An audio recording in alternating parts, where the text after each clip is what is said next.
10 minutong pagluluto ng sinabawang gulay. Interesting. Pero bago po nating umpisahan, intro muna tayo.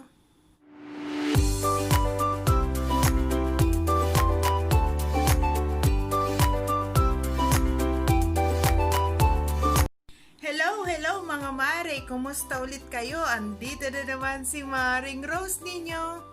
Sa ngayon po na panahon ng tag-ulan ay kailangan po natin humigop ng mainit na sabaw. Pero gawa po ng mahal po ang mga karne po natin ngayon, pwede po ang i-share ko sa inyo dahil sa gulay po tayo. Kaya kung gusto niyo na pong malaman, tara na sa aking kusina. Kailangan natin ng isang pirasong zucchini or half kilo zucchini, 2 pirasong corn or 2 cups of corn, or yung kernels po, pwede po yung nasa lata.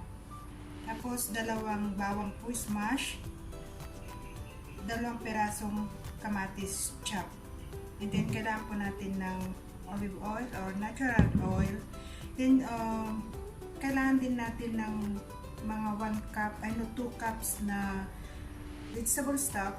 Kung wala po kayong vegetable stocks, kahit ano na po, yung nor cubes na lang po, tapos 2 cups of water.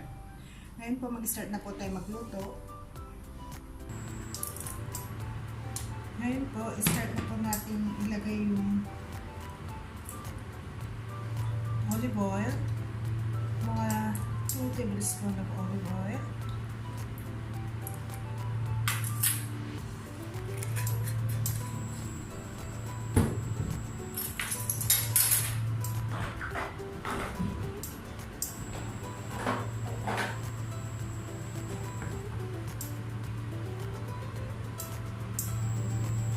Yung bawang po, lagyan na natin.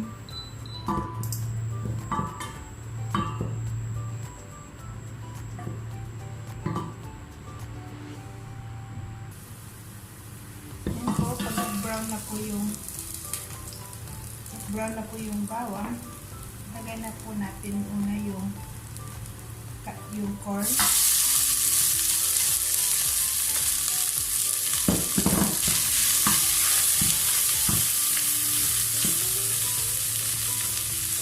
Lang po natin.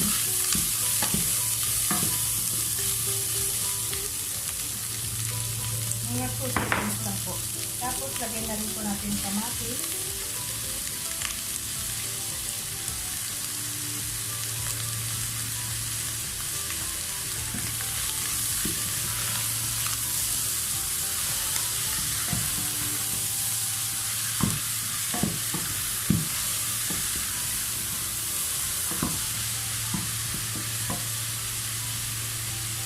Yan po, mga 1 minute siguro.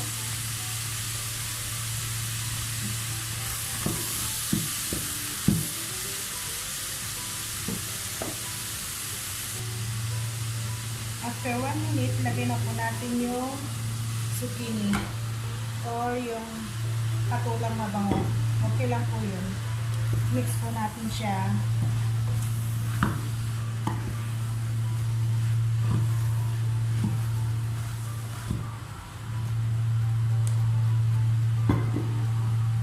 Po, lagay natin itong tubig.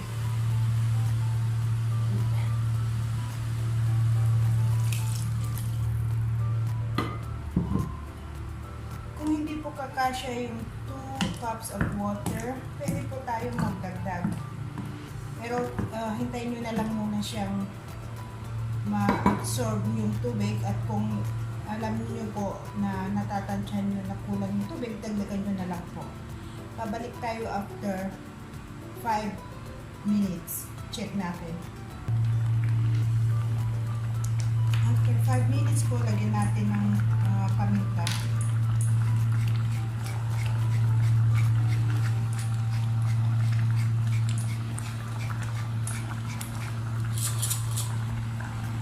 Kaya nyo kung bahala kung ilan pong ilagay nyo po.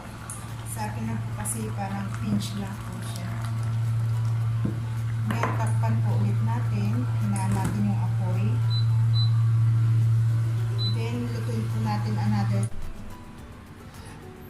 okay na po, ready na po to serve.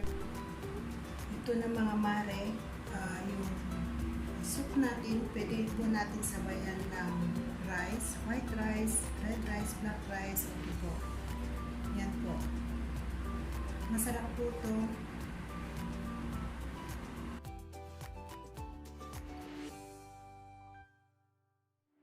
Yan na po mga mare, ang 10 minutes vegetable soup natin. Kaya mabilisan lang po ito mga mare, hindi na kayo magsasayang ng oras. Gawin nyo na po, lalong-lalo na po ngayon po na tag-ulan. Kaya kung nagustuhan nyo po tong video to, please don't forget to subscribe, like, and share. At pakiclick na rin po ang notification bell para lagi po kayong ma-notify every time po may bago po akong upload. Maraming salamat po mga mare at sana po patuloy po kayong sumubaybay at manood po sa aking mga videos. Maraming salamat po. God bless. Bye!